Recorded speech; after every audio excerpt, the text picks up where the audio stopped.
Hello, and a very warm welcome back to English Made Easy. It's so good to have you here with me today. Our channel is all about helping you learn English in the simplest, most comfortable way possible. We take big, complicated ideas and break them down into small, easy pieces so you can learn without stress and feel confident along the way. Today, we're going to talk about something that can be a little tricky, even for native speakers: how to disagree with someone politely.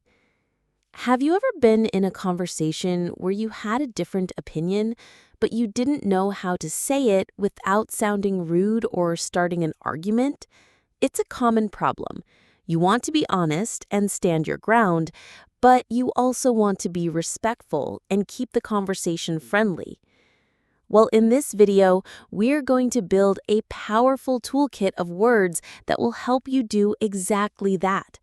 We'll learn some very special, advanced words that let you express disagreement, share your perspective, and even find common ground, all while keeping the tone positive and respectful. These words are like secret keys that unlock a higher level of communication.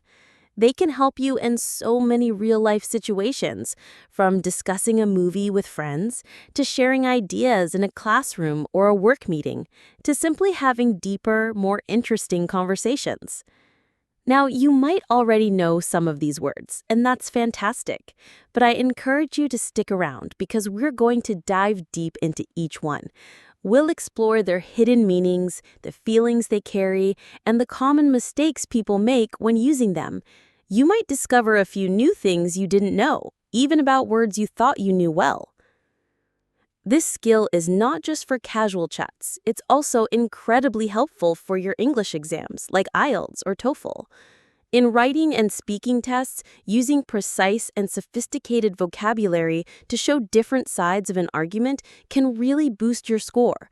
It shows the examiner that you have a rich vocabulary and can handle complex ideas. So here's my promise to you. By the end of this video, you will understand exactly how to use these words, what they mean, when to use them, and how to apply them in your daily life. And as we go, I want you to practice with me. I'll say each word, and I want you to say it after me. You can whisper it to yourself or say it out loud. It doesn't matter. The simple act of moving your mouth and making the sound helps your brain remember it so much better. I'll try to speak as slow as I can so you have plenty of time. Are you ready? Let's begin our journey into the art of polite disagreement. Our first word today is the foundation of our topic. It's a powerful and important one. The word is dissent. Let's practice the pronunciations together. It has two parts, two syllables. Repeat after me. Descent. Again, descent. Descent. Notice the stress is on the second syllable, descent. It's not dissent, but descent. It has a similar rhythm to the word consent, which is its opposite. So what is it? Dissent can be used as a verb, which is an action word, or as a noun, which is a thing or an idea. This makes it very flexible. As a verb, to dissent means to disagree with an official rule, a decision, or a widely held opinion, especially one held by a group or an authority figure. It's a formal and strong way of saying, I disagree. Here's a simple sentence. The committee wanted to approve the new plan, but one member dissented. In even simpler words, that means most people in the group agreed with the plan, but one person officially said, no, I do not agree.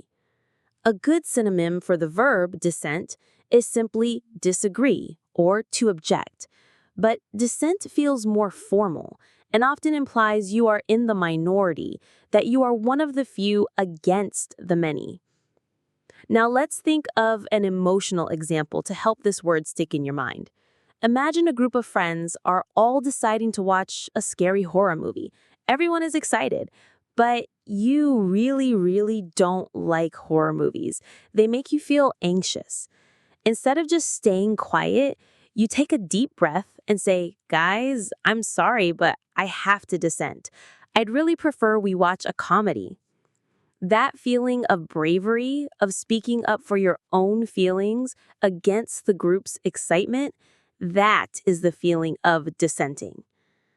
Now, what about the noun form dissent? It means the disagreement itself. For example, her letter of dissent was published in the newspaper. Here, dissent is the thing, the expression of disagreement. Let's talk about a common mistake. Dissent is a strong, formal word. We usually use it for important topics like politics, big business decisions, or serious group plans. You wouldn't typically use it for something very small or casual. For example, it would sound a little strange to say, "My friend wanted vanilla ice cream, but I dissented and chose chocolate." It's too powerful for ice cream. For that, you'd just say, "I wanted something different," or "I disagreed." So save dissent for when the disagreement really matters. Great job. You've just learned a fantastic word for expressing a strong, principled disagreement. So, dissenting is about clearly stating your disagreement, often against a group. But what if you want to disagree in a much softer, more polite, and almost hesitant way? What if you feel a little uncomfortable saying no? Well, for that, we have a beautiful and very useful verb, demur. Let's try the pronunciation. It also has two syllables. Say it with me. Demur. Again, demur. Demur. The stress is on that second syllable, demur. It rhymes with words like fur or sir. Demur. Demur is a verb, an action word. Its meaning is to raise doubts or show reluctance, to politely refuse or object to something. When you demur, you're not shouting no. Instead, you're gently saying, I'm not so sure about that, or I'd rather not if that's okay. It's a very soft way of resisting an idea or request. Let's look at an example sentence. My boss asked me to work on the weekend, but I demurred, saying I had family plans. In simpler terms, this means my boss wanted me to work, but I politely said no or showed that I was hesitant because I already had plans. I didn't say no way. I found a gentle way to refuse. Easy synonyms for demur could be to hesitate, to object politely, or to show reluctance. For a visual emotional example, let's go back to our friends. They want to go hiking up a very steep mountain. Everyone is ready to go. Someone turns to you and says, "You're coming, right?" You look at the huge mountain and you feel a little nervous and tired. You don't want to be difficult, but you also don't want to go. You might smile and say, I think I might demur on this one. My legs are a bit sore today. I'll wait for you all at the cafe at the bottom." You see? You're not creating a conflict. You're just politely stepping back from the plan. That is demurring.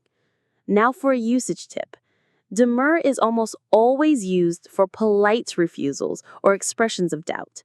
It's perfect for situations where you want to maintain a good relationship with the other person.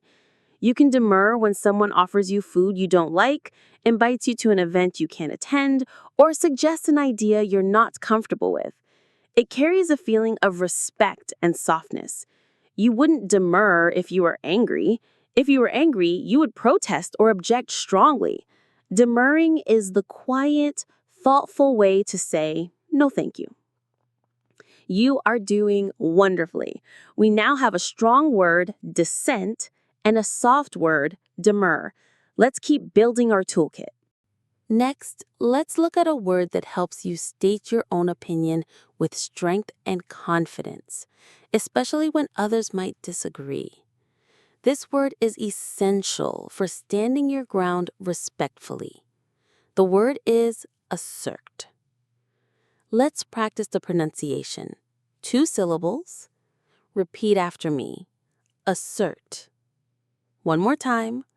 Assert. The stress is on the second part. Assert. It sounds like the end of the word dessert, but with an a at the front. Assert. Assert is a verb, an action word. Its meaning is to state a fact or belief confidently and forcefully. When you assert something, you are not asking or suggesting, you are declaring it to be true. It's about being direct and self-assured. Here's an example sentence. During the debate, she asserted that her plan was the most cost-effective. Let's simplify that. It means, in the discussion, she stated with confidence that her idea would save the most money. She wasn't shy about it. She was sure of her point. Some good, easy synonyms for assert are to declare, to state firmly, or to insist. Let's create an emotional picture for assert. Imagine you are in a group project at school. Someone in the group says, "Your part of the research isn't very good. You know you worked very hard and checked all your facts." Instead of getting upset or quiet, you look them in the eye and assert your position. You say, "Actually, I checked my sources twice, and the information is accurate. I stand by my work." That feeling of calm, firm confidence in your own value and effort, that is the feeling of asserting yourself. It's not aggressive, it's about self-respect. This brings us to a very important usage tip. We often use assert with the word yourself. To assert yourself means to speak up for your rights or opinions in a confident and respectful way. If someone is being bossy or ignoring your ideas, a friend might tell you, "You need to assert yourself more." It means don't be afraid to voice your thoughts and be heard. There's a common confusion between assert and insist. They are similar, but insist can sometimes feel a bit more pushy or stubborn. When you assert an idea, you are presenting it with confidence. When you insist, you are often demanding that others accept it, sometimes repeatedly. Assertiveness is a positive quality. Insistence can sometimes be annoying. So, aim to be assertive, not just insistent. Excellent work. You now know how to dissent, how to demur, and how to assert your own point of view. Now, a huge part of disagreeing politely is showing the other person that you are listening to them. You don't want to just shut them down. A fantastic word for this is concede. Let's get the pronunciation right. 2 syllables. Say it after me. Concede. Again, concede. The stress is on that second syllable, seed, which rhymes with words like need or seed. Concede. Concede is a verb, an action word. It means to admit that something is true or valid after first denying or resisting it. When you concede a point, you are saying, "Okay, you're right about that part." It's a way of finding a small piece of agreement even in a larger disagreement. Let's use it in a sentence. After arguing for an hour, my brother finally conceded that my way of loading the dishwasher was more efficient. In simpler terms, we argued, but in the end, my brother admitted that my idea was actually better. Easy synonyms for concede include to admit, to acknowledge, or to grant. Let's imagine a scenario to lock this word in our memory. You and a friend are planning a trip. You want to go to the beach. Your friend wants to go to the mountains. You are both debating. You say, "The beach is more relaxing." Your friend says, "But the mountains have better views." You think about it for a moment. You love the beach, but you have to be honest. The views in the mountains are incredible. So, you concede a point. You say, you know what? I'll concede that the mountain views are more spectacular than the beach views. You're right about that. Do you see what happened? You didn't give up on the whole trip. You still might want to go to the beach, but you showed your friend you were listening and could agree with one part of their argument. This makes the conversation feel much more collaborative and less like a fight. Conceding a small point can make the other person more willing to listen to you. Here's a usage tip. Concede is often used in debates, arguments, and sports. A team might concede a goal, meaning they let the other team score. A politician might concede an election, meaning they admit they have lost. However, it's very powerful in everyday conversations.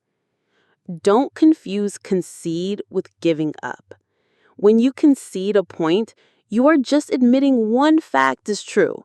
You are not necessarily surrendering your entire position. It's a strategic and respectful move in a discussion. You can concede a point and then follow it with but. For example, I'll concede that your plan is faster, but my plan is safer.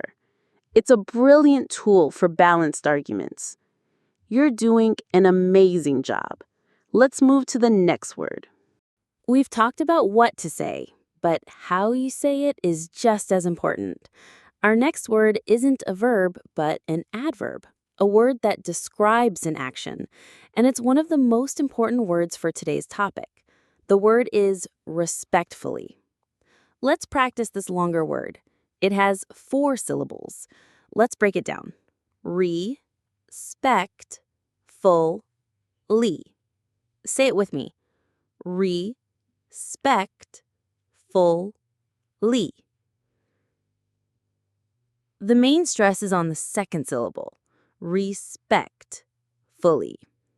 It comes from the word respect, which you already know. Respectfully is an adverb. It describes how you do something. You do it in a way that shows respect. The meaning is simple: to do or say something in a polite or considerate manner. When you add the word respectfully to your sentence, it's like putting a cushion around your words to make them softer and less likely to offend. It's often used at the beginning of a sentence where you are about to disagree. For example, respectfully, I think there is a mistake in these calculations.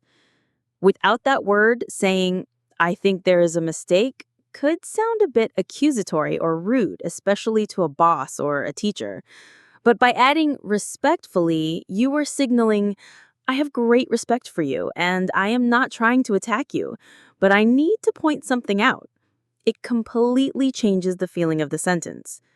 A simple synonym for respectfully is politely. Let's create a mental image. Imagine a very formal meeting with very important people. You are the most junior person there. The CEO presents a big, new idea. Everyone is nodding in agreement, but you see a major problem with the idea. Your heart is pounding. You have to speak up. You raise your hand, and when the CEO calls on you, you start with the magic word. Respectfully, sir, have we considered how this will affect our smaller clients? That word acts like a shield. It shows you are not trying to cause trouble, you are trying to help. There is a very common phrase that uses this word. With all due respect. This is a super-powered version of respectfully. It is used when you are about to disagree very strongly with someone who is in a position of authority or who is much older than you. For example, with all due respect, Professor, I believe the textbook is wrong on this point. Be careful with this phrase, though. Sometimes people use it sarcastically when they are about to be very disrespectful. But when used sincerely, it is a powerful tool for polite, strong disagreement. A usage tip: the placement of respectfully matters. Putting it at the start of the sentence, respectfully, I disagree, is the most common and effective way to use it when you are about to challenge someone's idea. It prepares them for what is coming. This is such a useful word. It's a true key to polite and mature communication. Our journey continues. Sometimes when you agree or disagree, you need to add a condition or a small warning. You might agree, but with one little exception. For this, there is a brilliant and sophisticated word, caveat. Let's work on the pronunciation. It has 3 syllables. Ca-vi-at. Say it with me. Ca-vi-at.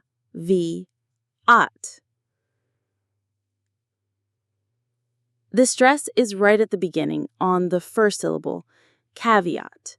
It sounds a bit like the word cavity. Caveat is a noun. It means a warning or a condition of specific stipulations, exceptions, or limitations. In simpler words, it's a but or a watch out for this. It's a little piece of information that qualifies your statement. Here's an example sentence to make it clear. The company offered me the job with one caveat. I had to be willing to travel once a month. So the job offer was great, but it came with a condition, a caveat. The caveat was the travel requirement. An easy synonym for caveat is a condition, a warning, or a provision. Let's use a story to feel this word. Imagine your friend has a car to sell. They tell you, "You can buy my car for a really cheap price. It's a great deal." You get excited, but then they add the caveat. They say, "The only caveat is that the air conditioning doesn't work." That piece of information, that warning, is the caveat. It changes how you see the great deal. It's the catch.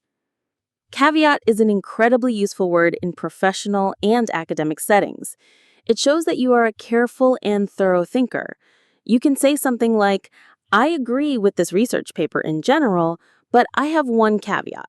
The study was only conducted on a very small group of people, so we should be careful about the conclusions." This makes you sound intelligent and precise. A common mistake is thinking caveat is a verb. You cannot caveat something. It is a noun. You add a caveat, have a caveat, or mention a caveat. So you would say, "Let me add a caveat," not "let me caveat this." Another tip, it's a bit formal.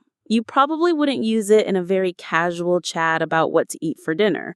But for any serious discussion about a plan, a contract, a decision, or an idea, adding a caveat shows that you are paying attention to the details. Fantastic! You're learning some truly advanced and useful words today. Let's keep going. We are now moving into some very subtle but powerful concepts. Our next word is key to understanding and discussing complex issues. The word is nuance. Let's say it together. It's a lovely, soft-sounding word. Nuance. Nuance. The stress is on the first syllable, nuance. Nuance is a noun. It means a subtle, small difference in or shade of meaning, expression, or sound. Nuance refers to the small details that make things complex and interesting. When a topic has nuance, it means it's not just black and white. There are many shades of gray. Let's see an example.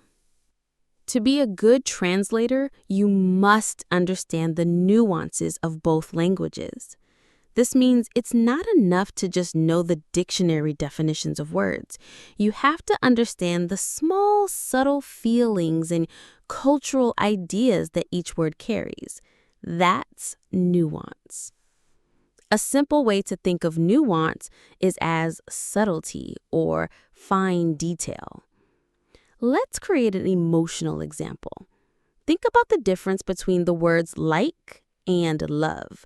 They both express positive feelings, but there is a huge nuance between them. Or think about humor. A joke might be funny in one culture, but offensive in another. Understanding why requires an understanding of cultural nuance. In a polite disagreement, talking about nuance is a brilliant strategy. If someone says, all fast food is bad for you, you can introduce nuance to make the conversation more interesting. You could say, I agree that a lot of it isn't healthy, but I think there's some nuance there. For example, some places offer salads or grilled options that are much better choices. By using the word nuance, you are not directly saying you're wrong. Instead, you are saying the topic is more complex than that. Let's explore the details. This is a very intelligent and non-confrontational way to deepen a discussion. A usage tip. We often use the adjective form nuanced. A nuanced argument is an argument that is sophisticated and acknowledges complexity. You might say, that was a very nuanced analysis of the film. It's a high compliment. It means the person didn't just give a simple good or bad opinion. They explored the complicated parts. You are doing so well. Understanding a word like nuance really takes your English to the next level. Our next word is a close cousin to demur and caveat. It expresses a feeling of doubt or uncertainty about something. The word is reservation. You probably know this word in another context, like making a dinner reservation at a restaurant. But here, it has a completely different meaning related to our topic. Let's check the pronunciation. It has 4 syllables. Reservation. The main stress is on the 3rd syllable. In this context, reservation is a noun. It means a feeling of doubt or a qualification that you have about a plan or an idea. When you have reservations, you are not completely sure if something is a good idea. Here's an example. I think the new project is exciting, but I have some reservations about the budget. This means I like the project overall, but I have some doubts or concerns specifically about the money involved. A simple way to think of reservations is as doubts or concerns. Let's use a story. Your friends want to go on a spontaneous road trip. They say, let's just get in the car and drive, no plans. It sounds fun and adventurous, but you are a planner. You start thinking, what about hotels? What if the car breaks down? Where will we eat? These worries, these feelings of uncertainty, these are your reservations. You might say to your friends, it sounds like a fun idea, but I have a few reservations. Maybe we should at least book a place to sleep for the first night? Using the phrase, I have some reservations, is an excellent, polite way to express your concerns without sounding negative or critical. It's softer than saying, that's a bad idea. It opens the door for discussion. You are inviting others to help you resolve your doubts. A usage tip. We almost always use this word in the plural form, reservations. It's more common to say, I have some reservations than I have a reservation. We also often pair it with the verb to have, as in to have reservations. We learned the verb assert for stating your opinion confidently. Our next word is similar, but has a slightly different flavor. It implies holding on to your belief over time, especially when others challenge you. The word is maintain. You might know maintain as in to maintain a house, to keep it in good condition. But again, we're looking at a different meaning today. The pronunciation is straightforward. 2 syllables. Maintain. Maintain. The stress is on the 2nd syllable. Maintain. It rhymes with rain or pain. In our context, maintain is a verb. It means to continue to have a belief or opinion and to state it firmly even though it has been challenged. When you maintain your position, you are sticking to your guns. Here's an example sentence. Even after hearing their arguments, He maintained that he was innocent. This means that other people tried to convince him he was guilty, but he continued to state firmly, "I did not do it." Easy synonyms for this meaning of maintain are to insist, to continue to claim, or to hold firm. Let's picture this. Imagine you're a scientist.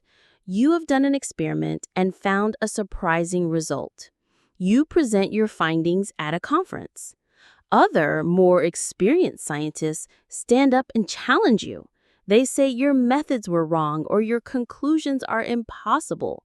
But you are confident in your work. You have checked everything. So you stand at the podium and you maintain your position. You calmly say, "Thank you for your feedback, but I have rechecked the data and I maintain that my conclusion is correct." That sense of holding your ground based on evidence and belief, that is to maintain. A usage tip. Maintain often suggests that there is an ongoing debate or disagreement. You maintain your position against opposition. You wouldn't really use it if everyone already agrees with you. It's a word for intellectual or moral endurance. How is it different from assert? Assert is often about the initial act of stating something with confidence. Maintain is about continuing to state it over a period of time, especially under pressure. You might first assert your opinion, and then you maintain it throughout the rest of the conversation. You have learned so much already. You're doing an incredible job. Let's take on a couple more essential words to complete our toolkit. We have learned soft ways to disagree, like demur, and strong ways, like dissent. Let's learn another common and very direct verb for disagreeing. The word is object. The pronunciation has two syllables, object. Object. The stress is on the second syllable, object. Be careful, because if you put the stress on the first syllable, object, it becomes a noun, meaning a thing. We are learning the verb, object. To object is a verb, an action word. It means to say that you disapprove of or disagree with something. It is a more direct and often more formal way to disagree than just saying, "I don't agree." Here's an example. I wanted to paint the room blue, but my partner objected, saying it would be too dark. In simple terms, I had an idea, but my partner said, "No, I don't think we should do that," and gave a reason.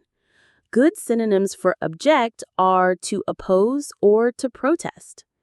For a visual example, think of a courtroom scene in a movie. A lawyer asks a witness a question. The other lawyer suddenly stands up and shouts, "Objection, Your Honor!" They are formally telling the judge that they disagree with the question being asked. That is the classic image of objecting. It's a clear, strong signal of disapproval. In everyday life, you can use object in a less dramatic way. If a group of friends is making a plan you're not happy with, you can say, "I'm afraid I have to object. I don't think that's a safe idea." Now for a usage tip.